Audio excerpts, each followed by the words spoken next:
Congressman, can I come in? Hey, Don, come on in. Hey, how are you? I brought something for you. Oh, too kind. Thank you very much. How you doing? Thank you for bringing Pittsburgh's best to me. Good to see you. Oh, we got some sports on. You're in the office. What is this fancy desk? What is this? You know, this is a standing desk that happens to be able to move up and down with a little control here, down here. And I got a little back issue. I'm a cyclist, and I ran into one too many SUVs. Oh, and wow. So after a couple broken vertebrae and sternum and all that kind of stuff, I do a lot of standing. You got to be careful about Yeah. that. So this goes up and down? Yeah, it goes up and down. This is like bar height. Yeah. Man, I'm glad I brought the beers. Cheers. Cheers. How you doing? Doing great. I'm so glad you're doing this. You're a cool guy. Thank you, Don. Nobody's ever accused me of being cool before. You know, I saw you earlier in the cafeteria. I was like, who is that handsome guy? I think we're talking to him later. Big plate of food, right? Yes. Yeah. What'd you get? I like to eat. I got the barbecue chicken sandwich and big salad. Yeah. You did? Yeah. The big salad. Yeah. You know that's a Seinfeld thing, right? No. You can get the big salad. Okay. And what, California? I know about the soup with Seinfeld, but not the salad. No soup for you. Almonds, California. This is our bar snack. Yeah, only the finest. So what's going on? You guys are back, and it's crazy. I mean, you're... Yeah, so we're in the occupied territories again. Yeah. And there's not a lot going on. We're supposed to, prevent the shutdown of the government by passing what they call appropriations bills.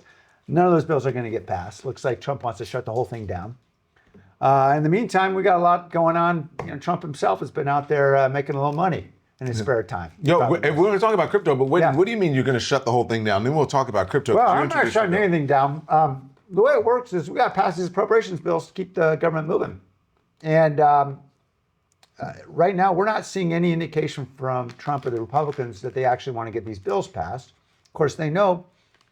We just saw with the approval of a rescission bill that Trump put out, basically clawing back spending that we already appropriated, the president already signed. And now he's clawing that back. So he knows that whatever we agreed to, he could just claw back any time, unless he agrees not to enact what they call these rescissions.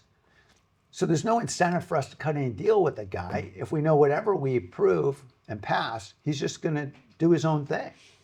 I think yesterday we were in I think it was appropriations with Congressman Levin and Madeline Beam. Was that appropriations? Yes, and I mean, they came out frustrated. And then this morning there was a vote and people were frustrated. Yeah. So the big deal is this. The Article 1 of our Constitution says Congress has the power of the purse, right? That was the whole idea. So when Congress passes an appropriations bill, president signs it, you can spend that money on those things, whatever it might be, foreign aid, Medicaid, whatever it might be. Well, what this president has decided to do, first through DOGE and now through what they call these rescission measures, basically decide I'm not going to spend any of that money. I'm going to do my own thing. he's usurping the power of the legislature. That's right. That's not what the founders had in mind. That's not our Constitution. He's doing his own thing. So it makes it hard to negotiate anything because whatever you negotiate, he's just going to change his mind. How do you govern like that? You don't. Yeah, and ultimately, what it looks like is these appropriations bills aren't going to go through. Republicans control both houses, so they can do whatever they want. But it doesn't look like they're passing these. And at this point, I think Trump's going to announce there's a government shutdown at the end of the month. And he's just going to spend money however he wants and keep going until the courts or somebody stops him. They let you out of here early. Not of your own volition. I think you guys wanted to keep working and you had some stuff that you needed to get done. Yeah, we had some Epstein files I'd like to release, among other things. Yeah, and I guess, do they think that was going to quiet or tamp it down? Because the first day that you get back, the first day that you get back, there is a private or a meeting with the Oversight Committee and six of the Epstein survivors. And then the next day, there's a huge press conference that happens. I don't know if the president ordered it or whatever, this flyover that was a distraction, and then he calling it a hoax in the Oval Office. It did not serve to do, I think, what Mike Johnson had hoped that it would do. No, I mean, they made a big to-do about releasing 33,000 pages of documents. 97% of them had already been out in the public. There was not. So this is all just a distraction from the fact that they don't want to actually release the files. And what do you think? Do you think you'll ever? I think those women were pretty compelling. Yeah. Well, look, I used to prosecute sexual assault for a living. I was a criminal prosecutor.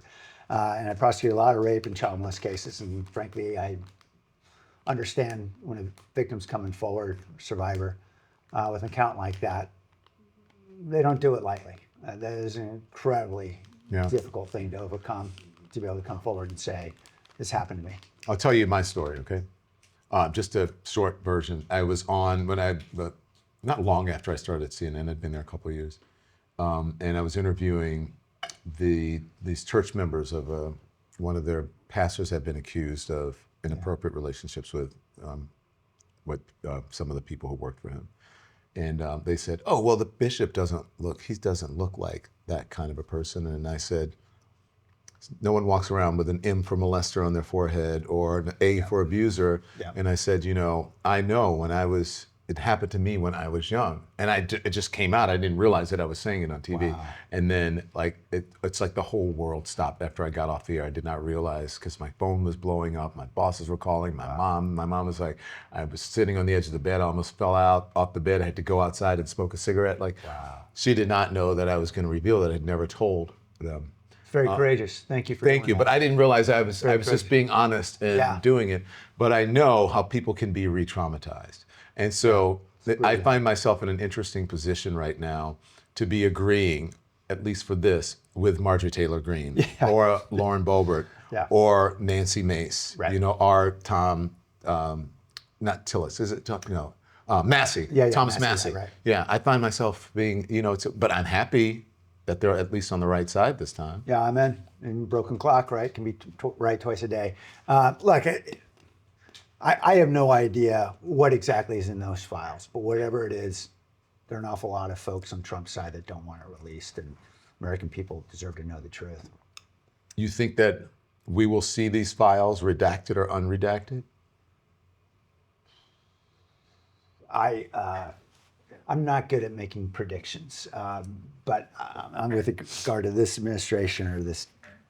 I don't think so. No. You don't think so? No. Why? Look, I never imagined I'd live in a country where incredibly powerful companies, law firms, universities would capitulate to an autocrat in this way. But I've seen in the last few months stuff I never imagined happening in this country. And this is not an environment where the truth bubbles to the surface. The Don Lemon Show is brought to you by the Freedom from Religion Foundation. So let's talk some facts here. Across the U.S., politicians are pushing religion into public schools. Posters of the Ten Commandments, chaplains without clinical training, vouchers that reroute public money to private religious schools, many that exclude LGBTQ students or non-Christians. It is happening right now. But the Freedom from Religion Foundation, they're fighting back and they're winning. I want to tell you about what they did recently. Just recently, a federal court issued a preliminary injunction stopping a Texas law that would have forced public schools to display the Ten Commandments, to display it in every single classroom. That is what defending the First Amendment looks like. That's what it looks like in courts, in Congress, and in classrooms, protecting students from religious coercion and keeping public education truly public. Learn more at ffrf.org/school or text my first name, Don, to 511-511. That's DON to 511-511. Don't let your rights be rewritten. Visit ffrf.org/school or text Don to 511-511. Text fees may apply. Support comes from Lean. Look, we've all seen the fad diets, the juice cleanses, the cabbage soup, raw food crazes. You lose a few pounds and then you gain it right back. Doctors even have a name for it. It's called weight cycling. Half of Americans do it. They lose 10 pounds, they gain back 12, and over time, that roller coaster can lead to diabetes, liver problems, even heart disease. That's why doctors created Lean. It is a non-prescription oral supplement, not an injectable. The science behind it is pretty impressive. It's studied ingredients, and it helps in 3 powerful ways. Lean helps maintain healthy blood sugar, it controls appetite and cravings, and it helps burn fat by converting it into energy. So the weight comes off and the weight stays off. Now, if you're ready to break the cycle and lose meaningful weight at a healthy pace, Add lean to your diet and exercise routine. Right now, get up to 20% off at takelean.com when you enter the code LEMON. That's LEMON at takelean.com. And remember, use that code word. And thanks to all of our sponsors. Stuff like a president profiting off of the presidency when the emoluments clause is in place, and they're supposed to, not do those things. And yet, I think he's made the bulk of his wealth now is in crypto. He's made a lot of money since he re-entered. Yeah, I mean, he had a long career as a really shitty real estate developer. Went through bankruptcy and dragged his partners through a lot of bankruptcies, failed to pay all his contractors. And yet he's made a hell of a lot more money essentially selling a worthless meme coin, first for himself and then later this World Liberty Financial deal, which just went out in the market a couple of days ago. Talk to us about that. Explain to people what that. Yeah, so basically, the estimated valuation of Trump and his family just went up by $5 billion, literally, because of the fact they hold 25 billion these World Liberty Financial crypto coins. They just went out on the market and they had kind of a stooge company set up that would purchase a whole bunch of these and pump up the value of this meme or this crypto coin. The price has since come down, and I think there's a lot of investors that are a little disappointed. But what we see is basically a pump and dump scheme. We've seen this a lot in the crypto industry and certainly in other industries as well, where you set up some folks who are going to artificially inflate the price of something. You're in early, you sell quickly, so you can take advantage of that high price. And the folks who buy in late obviously take the big losses. When Trump did this with his meme coin way back in January, we saw 700,000 Americans who bought a lot of meme coins lost collectively more than $2 billion to this man. And he and his family made off with somewhere north of $320 million, according to the Wall Street Journal. This guy's exploiting America in a huge way. And he's exploiting those people who believe the most in him. And it is incredibly tragic and sad. It wasn't enough that during the campaign, the people who were voting for him were donating their hard-earned money to him. And the first part of it was going to pay his legal bills, right? They pay the legal bills first, and then it goes to the campaign. Why are we allowing this? And why aren't there any levers in place? Is it that we thought like we would have a president in office who would have some morals or some scruples, so we didn't put those safeguards in place? Yeah, I mean, there are laws. I mean, one law is pretty important. He's just not following it. Yeah, I mean, one law is pretty important. It's called the Constitution, and it's got an emoluments clause. And we know that an awful lot of the sales of these meme coins, for example, went to overseas buyers who used them in various ways to get access and influence. One guy, Justin Sun, about $75 million worth, and then had an SEC investigation and prosecution dismissed as a result of what he did. So people were buying influence. That's clear, and that's exactly what the emoluments clause is supposed to prevent. Mm-hmm. Now, there are laws, and then there are norms, and I think what's even more destructive than ignoring the laws is the destruction of these norms. And a really important norm we had in this country was that we had a Department of Justice that was independent of the presidency.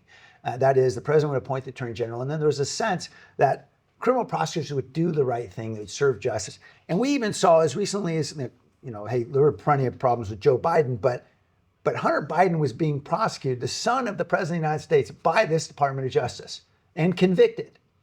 And what, I wish the media would have said more about that fact. Like, that should say something about the integrity of our process, that we actually have a Department of Justice, the Attorney General is appointed by a president and then prosecutes the president's son. Of course, that would never, ever happen under this president. Not at all. Because he controls everything in that department. Yeah. So that's a norm. It's not a law, but it's a norm, and that norm's been shattered. And because of that, now we have no ability to enforce the obvious laws that would prevent, somebody from. But aren't you doing something about that? Yeah, so we're trying to create some laws, right, that will compel better behavior. And one, for example, the Meme Act would criminalize what the president has done, right, issuing cryptocurrency or any digital asset or any security or commodity. Now, it prohibits any federal official from doing it, a member of Congress or otherwise. We've got dozens of my colleagues signed on the bill. But you were still waiting for a Republican to jump on. So far? Yeah, so far it's not. Crickets? So, we got to wait for, Trump's popularity to drop. When it gets down in the low mid 30s, we might start to see some Republicans with wobbly knees get a little stronger knees and jump on board. Yeah. You know what, I didn't ask if we can go back because we talked about Epstein for a little bit, and then I hate to jump around like this, but what did you think of Ghislaine Maxwell being moved to this basically country club prison from maximum security, one of the most prolific people to be prosecuted for this, and then all of a sudden, she goes in. I don't know. I forget what the timing is. Either before she meets with Todd Blanche or after, but the week after. The week after. Pretty problematic. Things that make you go, Right. I mean, I was a criminal prosecutor, but you don't have to be a prosecutor. Scratch your head on this one. We went back and looked at the regs to find out, how exactly does somebody who's not just a convicted child molester, but somebody who organized and orchestrated a massive child exploitation ring, how does she get into minimum security? And there's nothing in the regs. There's nothing in any law that would authorize this. And so, we're obviously asking questions and demanding some answers. Is it true that you have to, in order to move someone from there, you have to put her in a minimum security, that they'd have to change her sex offender status? Is that right? All right. Well, the regulations say that somebody with that status should never be in minimum security. So it's fair to say they're violating their own rules already. Not Shocking. A big shock, I know. But even you just think about how it all happened. It's a week after she's interviewed by literally the number 2 law enforcement official in the United States. The guy is Deputy Attorney General. And was Donald Trump's personal attorney. But... Exactly, right. And I can tell you, I used to work at the Department of Justice. The Attorney General and the top 5 folks would never be involved in interviewing a witness. Would never be involved. As a prosecutor, you never get involved when you could be a witness to something. That's why you have FBI agents and others who do that work. The fact that they would have somebody at the top conducting all that tells you the whole thing was orchestrated. And obviously she's rewarded for giving lots of exculpatory information theoretically about the president. Yeah. Washington, right? Not far from California. What do you think of what Gavin Newsom is doing? Yeah, I'm enjoying his tweets.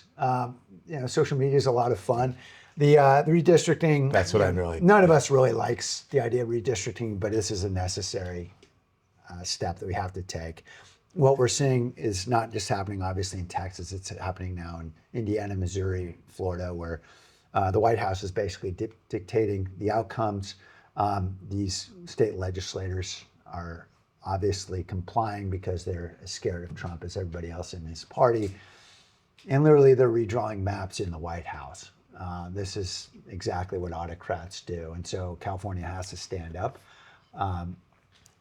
We expect that there will be as many as 5 new seats in play. That gives us an opportunity to counter what we know is coming. And look, this is a reflection of the fact that Donald Trump and the Republican Party know they're in big trouble in 26. They just passed a massively unpopular budget. We're seeing it in all the state legislative races in places like Pennsylvania and Iowa, where heavily Republican districts are going to Democrats. They know they're in trouble, and so they are doing everything they can to cook the books in advance. Mm-hmm. All of this has to give you pause. You see what's happening with the redistricting. You see what's happening with rounding up people on the streets at no due process.